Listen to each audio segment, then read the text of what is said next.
গ্রামের প্রাথমিক বিদ্যালয়ে অনিয়মিত চলছে। শিক্ষকরা ঠিকমতো আসেন না, ঠিকমতো মিড ডে মিল রান্না হয় না।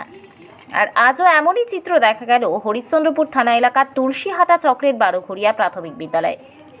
আজ স্কুল সময়ে কোনো শিক্ষককে বিদ্যালয়ে উপস্থিত থাকতে না দেখে স্কুলের গেটে তালা লাগিয়ে বিক্ষোভ দেখালেন গ্রামবাসীরা। বিক্ষোভের জেরে পড়ুয়ারা বাড়ি ফিরে গেলেন। বাধ্য হয়ে মিড ডে মিলের রান্না করা খাবার বাড়ি নিয়ে চলে গেলেন স্কুলের রাঁধুনিরা। এদিকে বিক্ষোভের খবর পেয়ে স্কুলের 2 শিক্ষক উপস্থিত হলে তাদেরকে দীর্ঘক্ষণ ঘেরাও করে রাখেন গ্রামের অভিভাবকরা। গ্রামবাসীদের বিক্ষোভের জেরে স্কুলে না ঢুকে শেষে তারাও বাড়ি ফিরে যান। স্থানীয় বাসিন্দাদের অভিযোগ, বিদ্যালয়ে দীর্ঘদিন ধরে শিক্ষক শিক্ষিকারা অনিয়মিতভাবে আসছে। দুপুর 12টার আগে কোনো শিক্ষক স্কুলে আসেন না। 4 জন শিক্ষক শিক্ষিকা রয়েছেন, তার সঙ্গে রয়েছে প্রধান শিক্ষক, কিন্তু কোনোদিনও তারা সময় মতো স্কুলে আসেন না।